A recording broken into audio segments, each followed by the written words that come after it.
Hello, my dear friends! I've missed you all. It's been so long since I last did one of these. If you've never seen Impro at Cooking with Dopefish before, well, I'm Dopefish. And hopefully I can impart some cooking knowledge to you today. And in case I can't, it's probably because you are already a better cook than I am. So you will have to teach me what you know. That's kind of how these things work. We work together to improve everybody. If you see something I do wrong, I want you to point it out in the comments. I will implement it in my next video if it's something that I agree with, and then I will teach the world so everybody gets better at cooking. And everything is just very nice because people get to eat better things and people get more happy and we can lower suicide rates and we can cure world hunger. And oh wait, that's not really true, but let's pretend it is. Today, we are going to cook a pork tenderloin with a nice side dish of onion, carrots and potato. It's all made in a single pan and it's quite simple, so I think we should just get to it.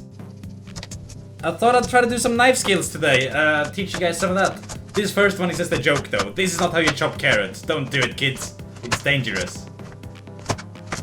So, you've just given your potatoes a nice wash and peeled off if there's anything ugly on the skin.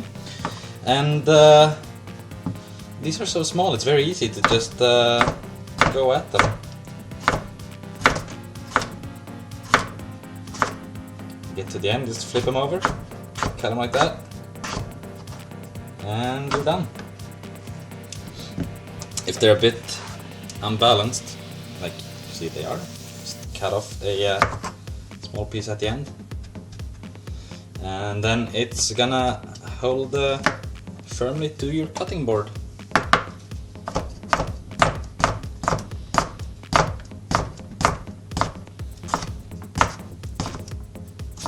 Again, flip them at the end.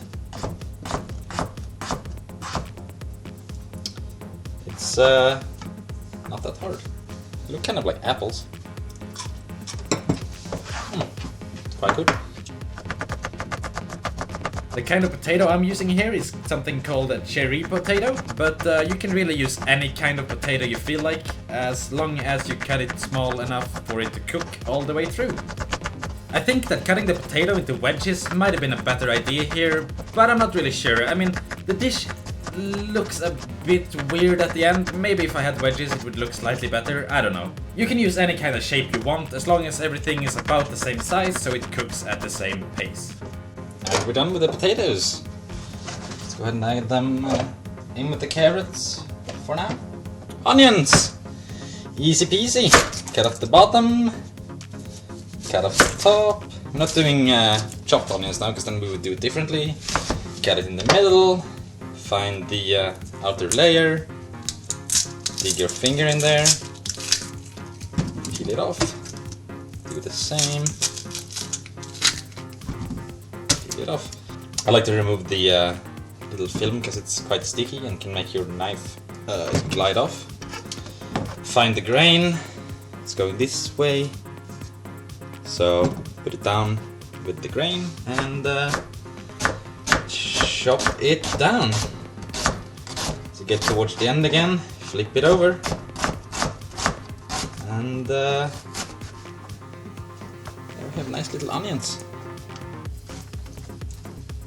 Super simple. Again, the grain is going this way, put it down that way, same way with the grain, and get to chopping. Flip it over, chop through. Nice onion ringy type things. Have one more onion. So again, off with the stem, off with the top. Now you can just peel the skin, but it's a hassle. It's easier just to remove the first layer of the onion with the skin. And this is not entirely half an onion, so it's a good idea to cut out the root part of it, or it's gonna keep the onions together. Find the grain again and start cutting.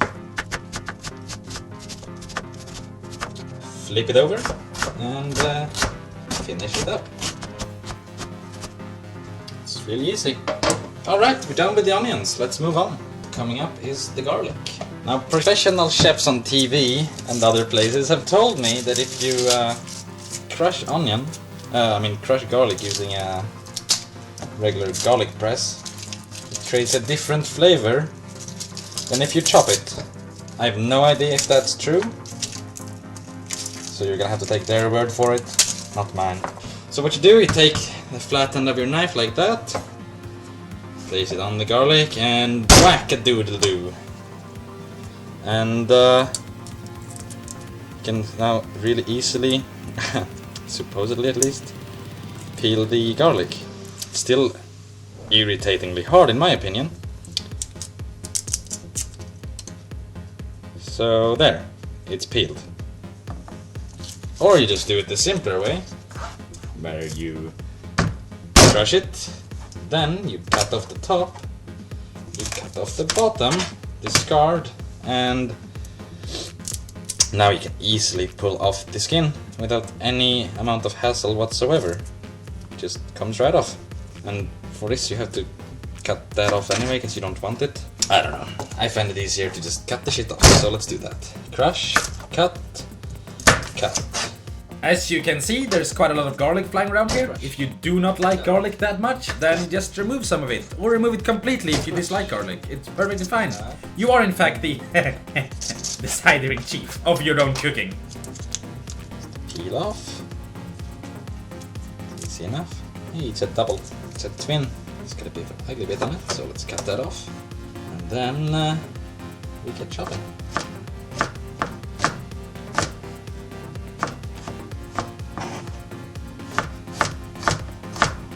Basically the same thing, is go until you can't go anymore and then flip it over.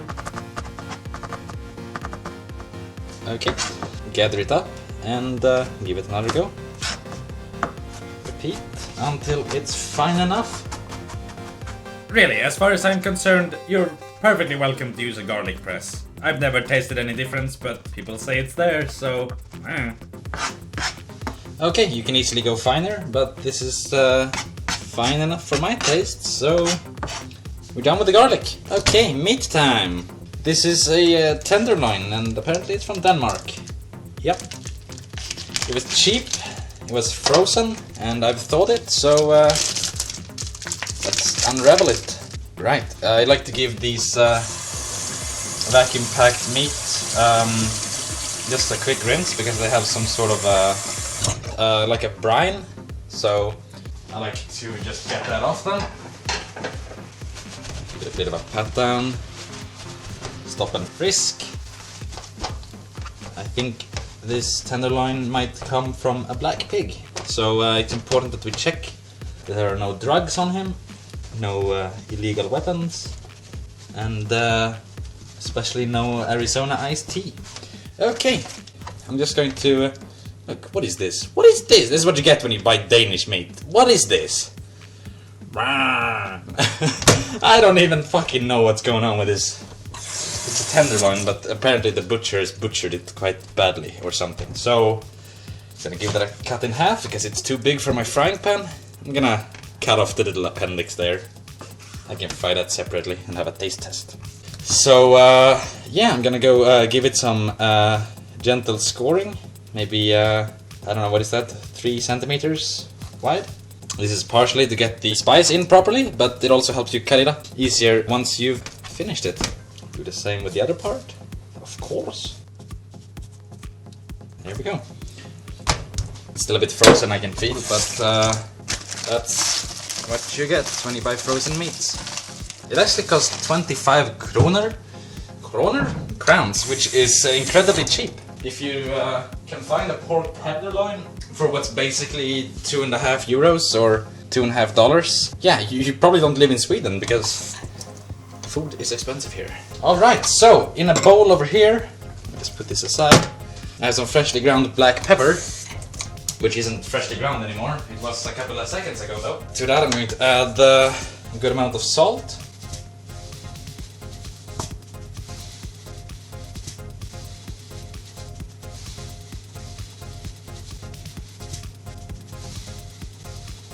So a good amount. Don't be afraid. Also going to add some chili flakes. I like them. If you don't like them, don't use them. Duh. And some dried thyme from our own garden. It's very nice on pork, I think. Alright, that looks like enough. Let's give it a good mix with your fingers. This is basically a very simple dry rub. It's be what is going to flavor our tenderloin. Our tenderloin! Our tenderloin! It's going to be what will flavor our tenderloin. So, it's going to be what will flavor our tenderloin. Need to reclaim my manliness. Raw. Alright then.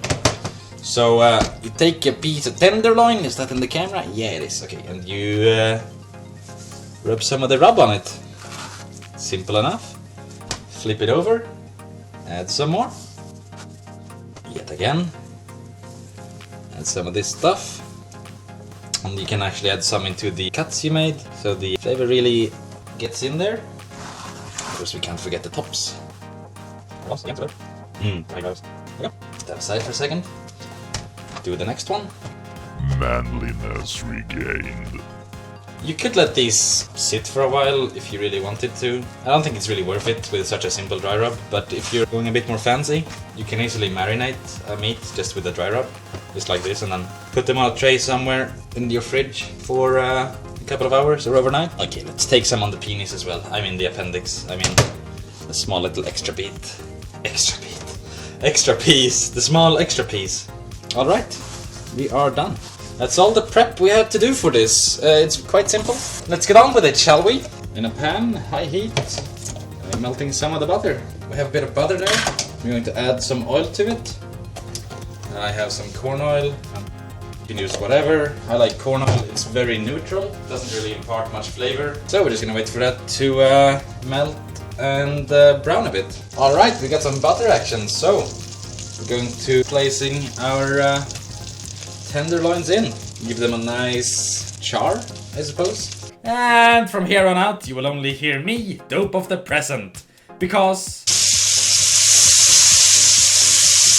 yeah, you can't really hear anything of what I said then. The meat was just making too much noise. And that's one of the sentences you never thought you'd say. What you wanna do is give the meat a nice brown sear, and then we're going to add our onions. Make sure that the onions are at the bottom of the pan.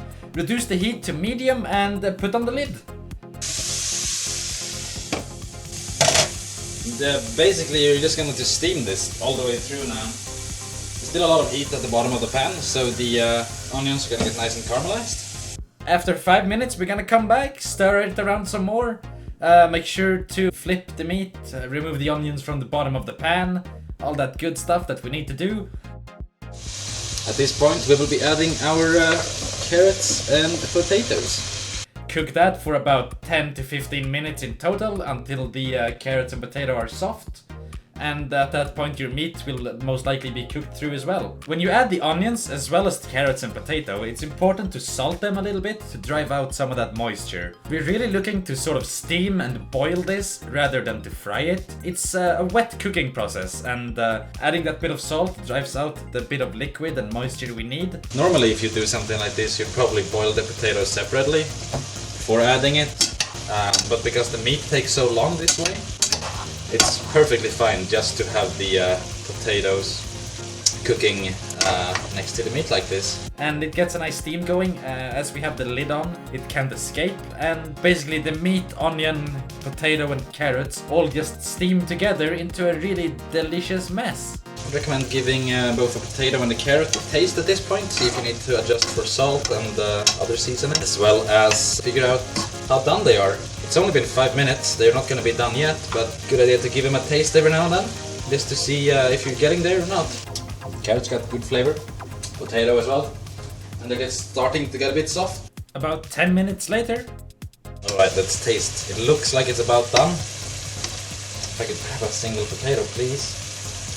If you look at the potato, you can see that well, it looks done. Like it's translucent always all the way to the center. So let's give it a taste.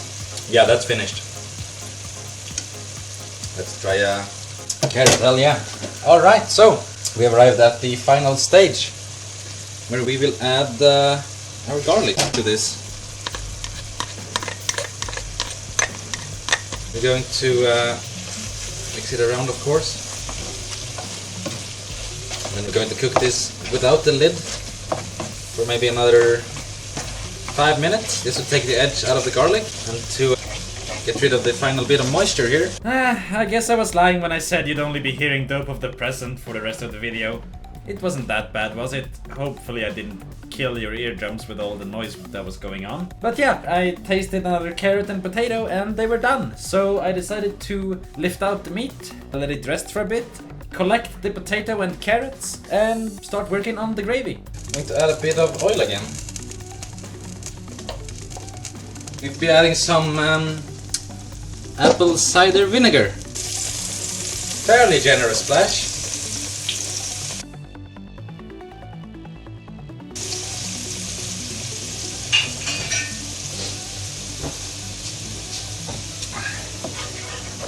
Give that a second to just cook off slightly. It's quite strong, this vinegar. It's gonna be quite sour. Unless you let it cook off for a bit, let it reduce. Really what we're trying to do here is just get all of those flavors from the onion and garlic and meat out of the bottom of the pan, where they're kind of burnt in. That's why I'm scraping inside so much. And we want those to go into our gravy. That looks good, I like it. Okay, we're going to add some flour. Just stir that flour in there. Let's add our milk. Splash in as much as you think you'll need. And that was maybe 1.5, 2 deciliters or so. Just heat the milk up. And the roux will dissolve into the milk. I hope. I really hope. I have no idea what's happening. It looks like it's separated. That looks really strange. Like the milk fat has disappeared and just left water behind. That's not what's supposed to happen there, Mr. Sauce. Please stop. Please fix yourself. I think we just need to wait for the milk fat to reach a melting temperature. Yeah, it's already getting a lot better. Thank God for that. It looks a little bit like puke right now. Let's be honest. Hopefully I've not fucked up the sauce too badly. Yeah, it's coming together. It's gonna melt all that milk fat. Mix it up with the roux. As this comes to a boil, it's also gonna thicken quite a bit. As you can see right now, it's already quite thick. You can see the bottom of the pan when I do that, but as soon as we can bring it to a boil, it's gonna, yeah, you can already tell it's already thickening quite a bit. And the milk is finally actually become a single liquid instead of being like clumps of weird shit all around the thing. I was a bit worried there for a second. Well, that's cool. Worst thing that could have happened is, well, throw out the sauce and go again, or eat without sauce. It's not the end of the world. Yeah, that looks good. I'm gonna turn on the heat a bit. Grab me a spoon. Needs a bit of salt. And a bit of pepper.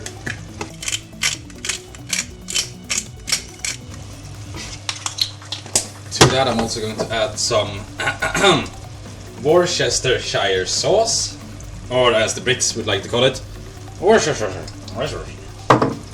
And for both some flavor and color, whoa, we're going to be adding a bit of soy. And of course I spill like half of it. And cooking unless your kitchen gets messy. Actually, I think you can cook without getting messy, but it's not as fun, is it? You're always in my dreams, in my mind and in my dreams. Alright, so let's see if this comes together to something that looks like a brown gravy, hopefully. We're almost there. This is very rustic. As you can tell, there's lumps of things in it. Those lumps aren't like the roux, it's just some bits of potato and carrot that were left in the pan. That looks pretty good. Let's give it a taste, shall we? Yeah, that's really good. It's a little bit sour from all the vinegar, but has a nice savory flavor. It'll go perfect on this dish, I think. Put that aside for now, and let's cut up our meat and all that good stuff.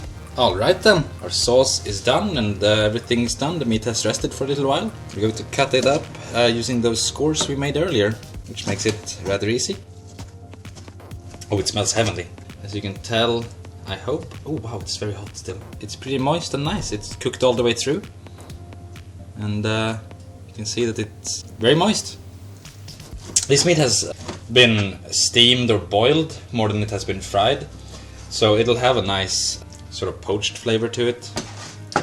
Flavor and texture. If you would only fry it, it would be a lot drier than this, in my opinion. I like this way, I like the other way as well, but yeah, this works really well, and it's really easy as well. You don't really have to do a lot.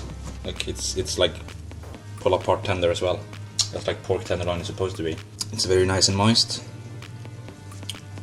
Very succulent, even. There's a nice thyme flavor to it, and it's nice and salty. Peppery and overall delicious. Let's plate, shall we? If you've been watching Impro for a while, you know that one of my worst skills, except for everything, is plating. Now, I thought to myself, how do you make this dish appealing? Because we have some grayish, brownish looking meat, so that's not too appealing to the eye.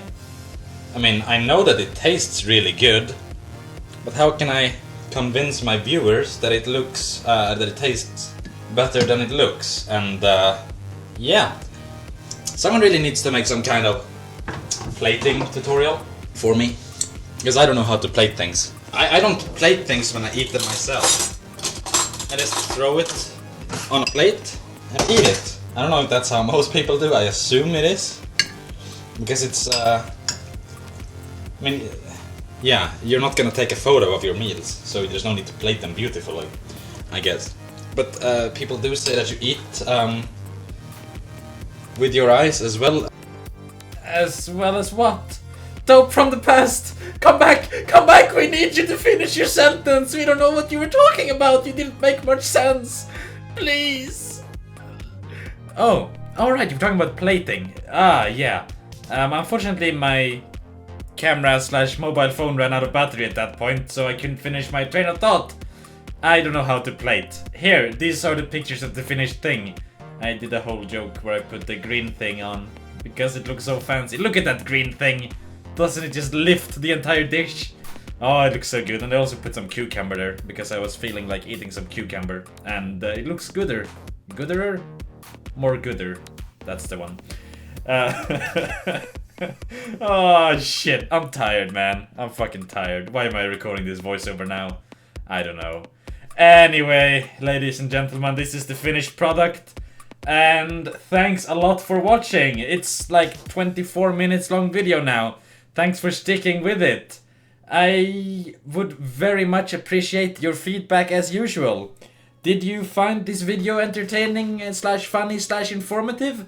Or did you hate it? Just let me know in the comments, and yeah, tell me how I can improve. Is it too long? Is this format bad? Should I speed it up? Should I not do all the bullshit things I did and just get to the recipe or the techniques faster? I don't know. You let me know. And yes, that's it. Thanks for watching, and I will see you all next time on Impro at Cooking.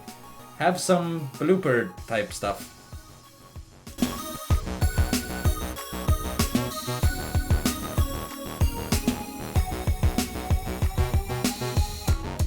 I'm going to take my little appendix, cut off a piece of it, so let's taste it.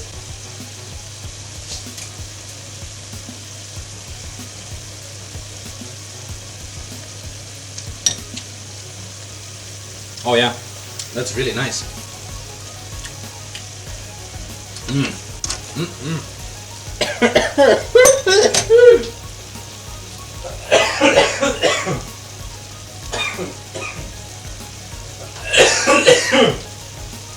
Oh god, it's so nice. I tried to swallow it all at once apparently. Holy moly.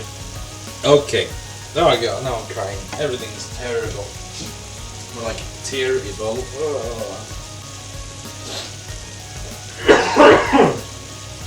Alright then. That's something new and exciting. Wow. Dry, we are ready.